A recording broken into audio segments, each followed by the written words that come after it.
Hello, my name is Daniel, and for today, I'll be representing a case study on the use of thin film composite membranes, commonly known as TFC membranes, in reverse osmosis system for industrial water purification. Let's begin with the growing demand for clean water in industrial sector. Industries such as food processing, pharmaceutical, and electronic rely heavily on high-quality water for their operation. With increasing environmental regulation and sustainability concern, the need for efficient and reliable water treatment technology has come more urgent than ever.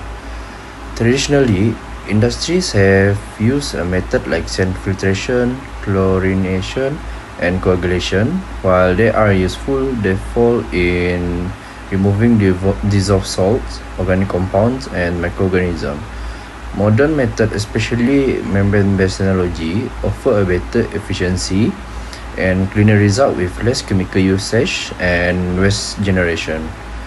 One of the most widely adopted modern technology is membrane filtration, which includes microfiltration, ultrafiltration, nanofiltration, and reverse osmosis. Among these, reverse osmosis or RO is essentially effective at removing up to 99% of dissolved contaminants.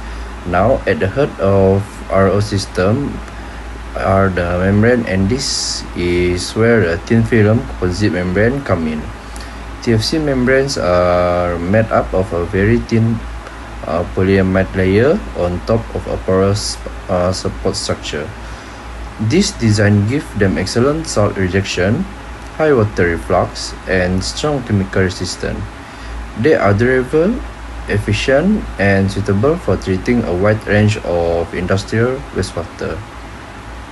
This case study focuses on evaluating the performance of TFC membranes in industrial RO system. We look at the key metrics such as water reflux and contaminant rejection, compare TFC with other membrane types, and explore their application across sectors like electronics and pharmaceutical. In conclusion, the integration of TFC membranes in RO system significantly enhance the water purification in industrial setting, offering both environmental and operational benefits. Thank you. Good day everyone, I'm Yunus Roynaidu. Today I will be explaining about the concept of the reverse osmosis, often abbreviated as a RO. So the definition will be reverse osmosis is a pressure-driven process that removes dissolved salt and impurities from water using a semi-permeable membrane. This process is widely used for water purification, making it suitable for drinking, industrial use, and more. So the principle behind reverse osmosis is the opposite of the natural osmosis. In natural osmosis, water moves from a region of a flow solute concentration to high solute concentration through a membrane. However, in reverse osmosis, we apply external pressure to the site with higher solute concentration. This forces water molecule to move through the membrane to the site with lower solute concentration, leaving contaminant behind. So the key component for reverse osmosis, which are reverse osmosis system consists of several important components, which are pre-treatment filter, high pressure pump, and RO reverse osmosis membrane module post-treatment unit. For the pre-treatment filter is to remove large particle and chlorine to protect the membrane.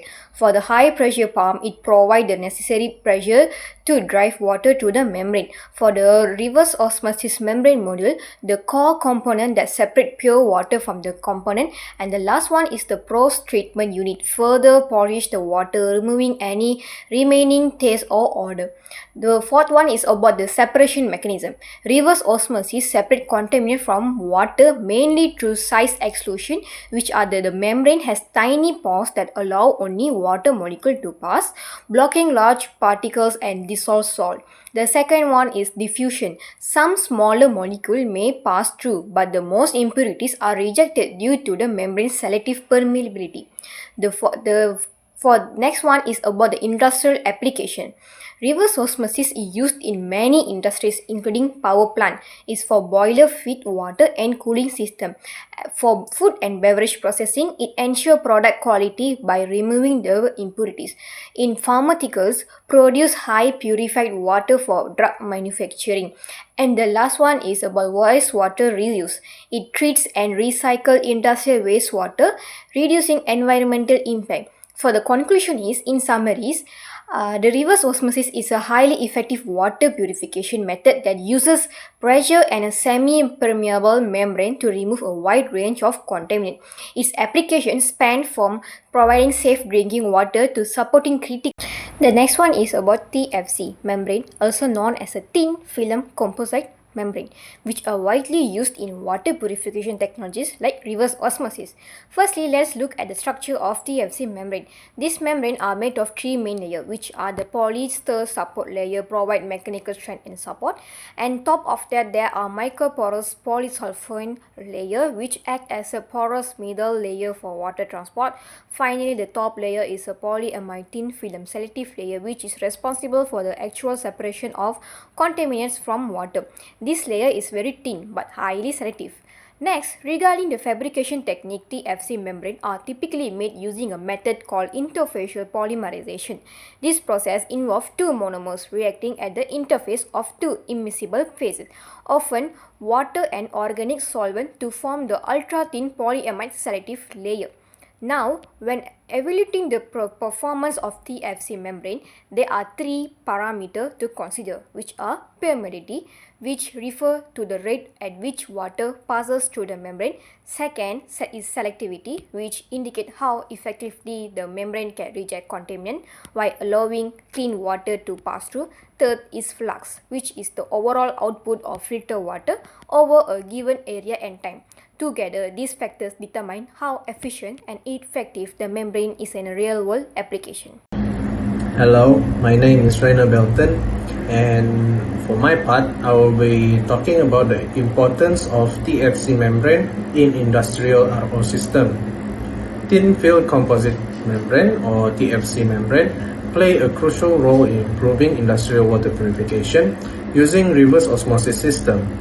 Firstly, TFC membranes offer enhanced separation efficiency, allowing them to effectively remove both salts and organic contaminants, which is especially important in industries that require ultra-pure water like semiconductor or pharmaceutical.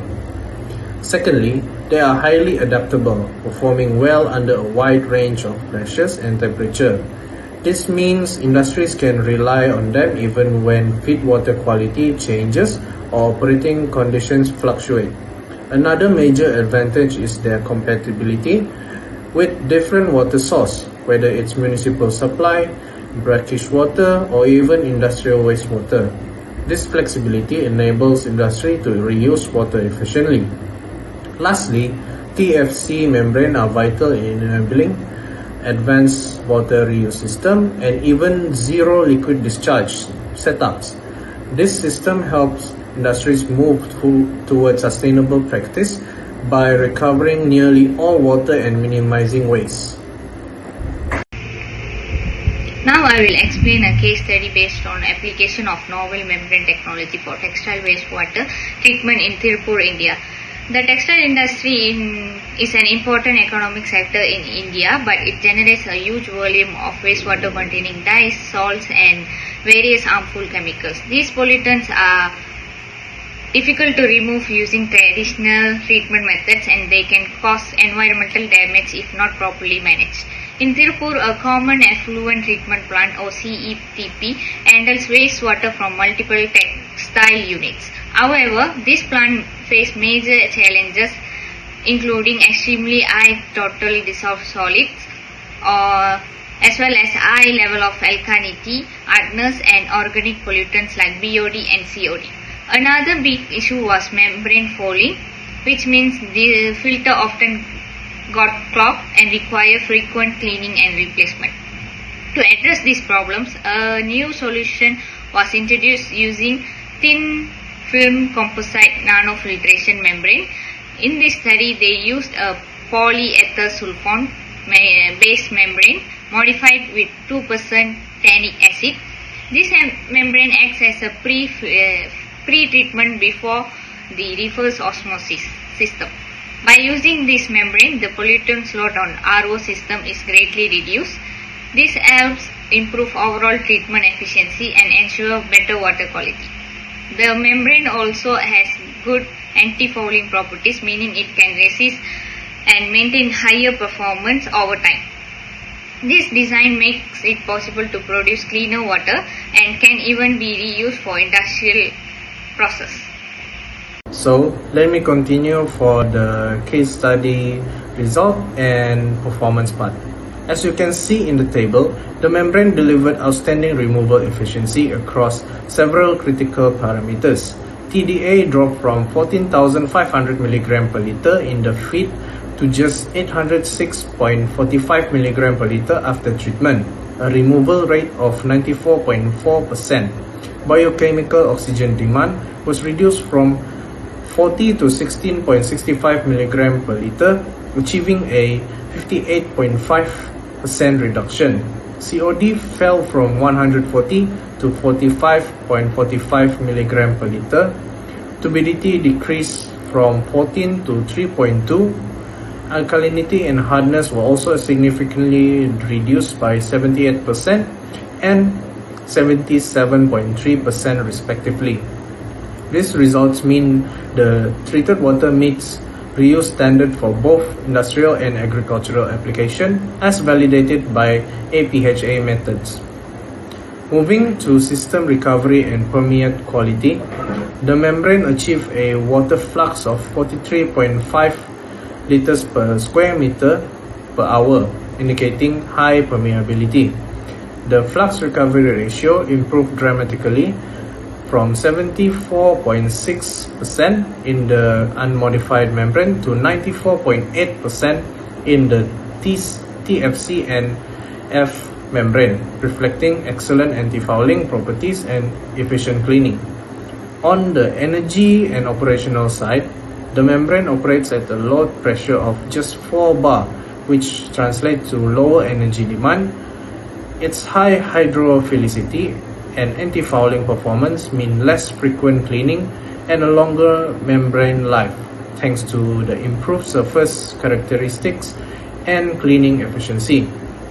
In summary, this novel thin film composite nanofiltration membrane not only delivers high removal rate for key contaminants but also offers operational advantage such as low energy consumption, high flux, and extended service life.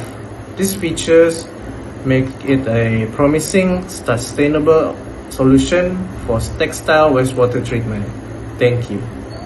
I would like to highlight the key environmental impacts. Firstly, one major benefit is the reduction in freshwater withdrawal.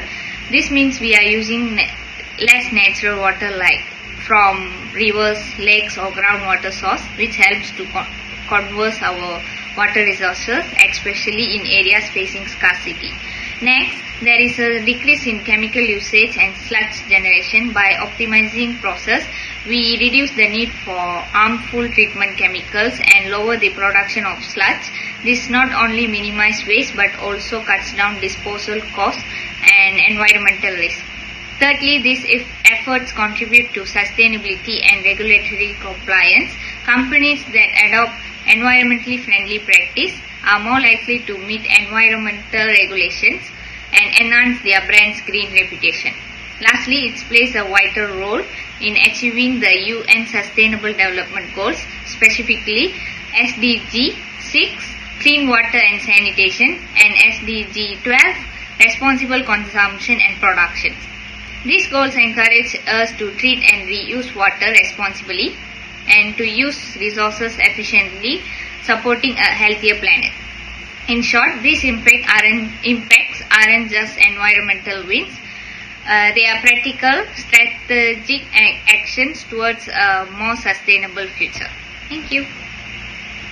Hello, my name is Daniel. So for today, I'll be talking about the key challenges associated with membrane-based processes.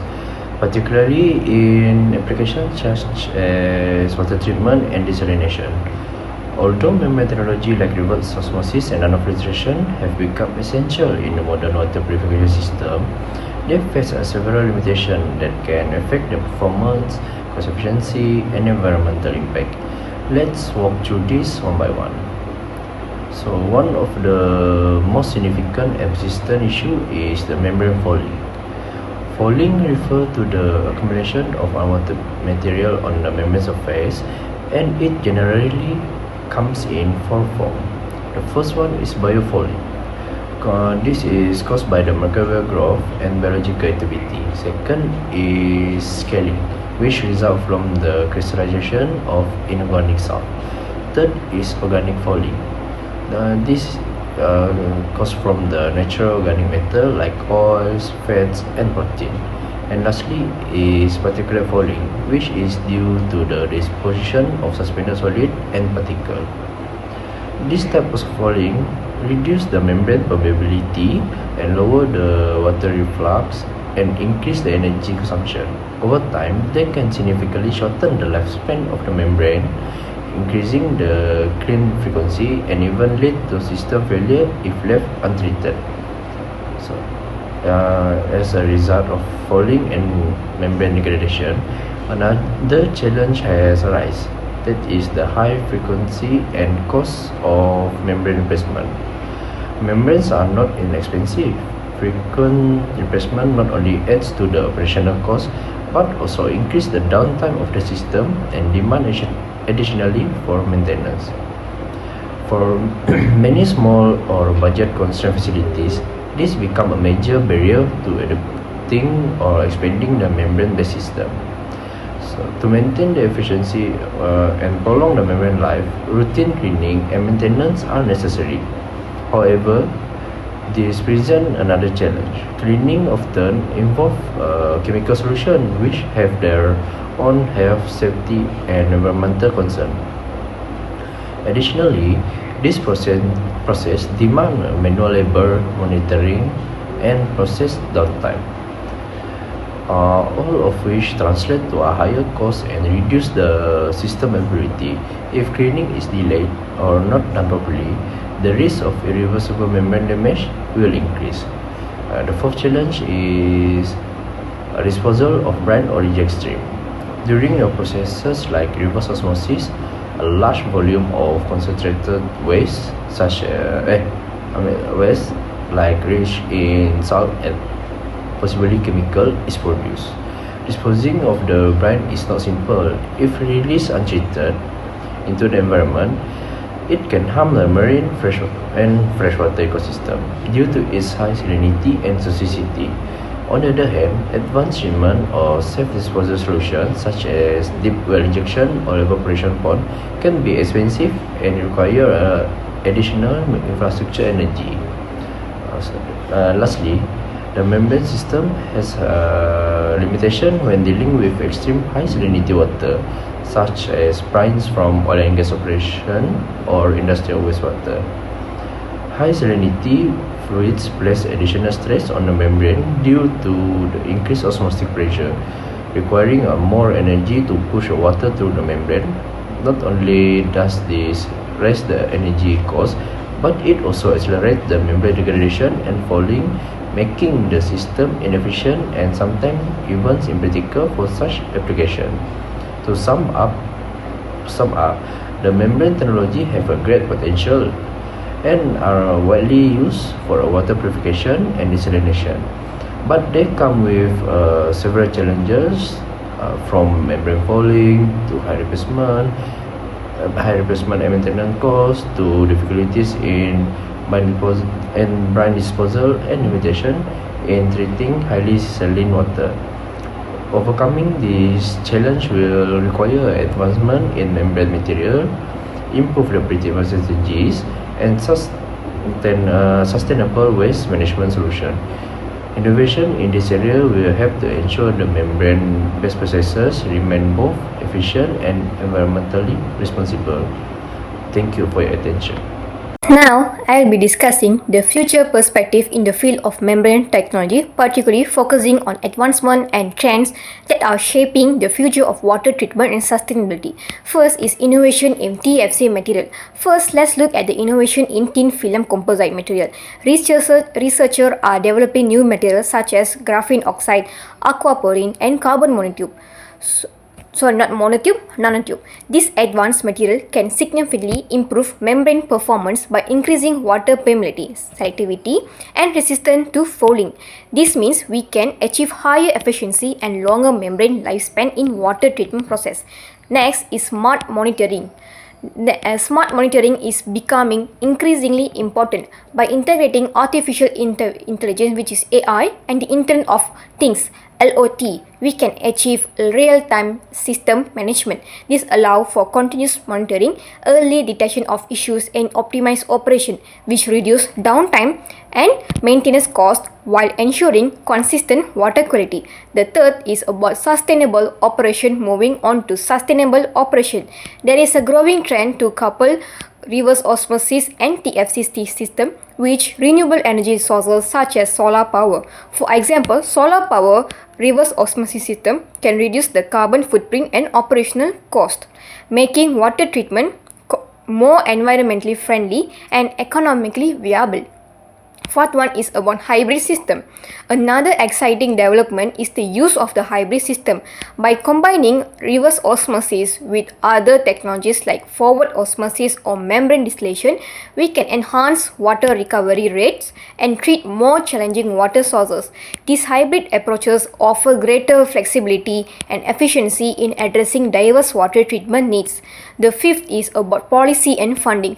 Finally, policy and funding play a crucial role. Increased support for industrial waste water use and sustainability projects is essential for driving innovation and large-scale adoption of advanced water treatment technologies.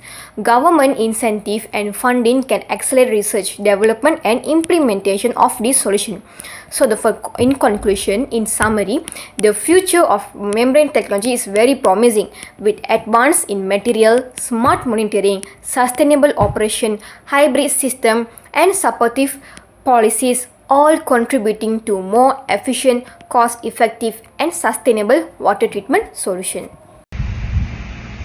In conclusion, TFC membrane shows an excellent performance in RO system with strong contaminant rejection and high permeability. In textile industry case study, TDS was reduced by 94%, while COD and BOD dropped over 60%. It also improved flux and resisted fouling. These membranes support sustainable practice through water reuse and energy savings. They are ideal for industry for aiming better treatment efficiency, lower maintenance costs, and full compliance with discharge standards. Thank you.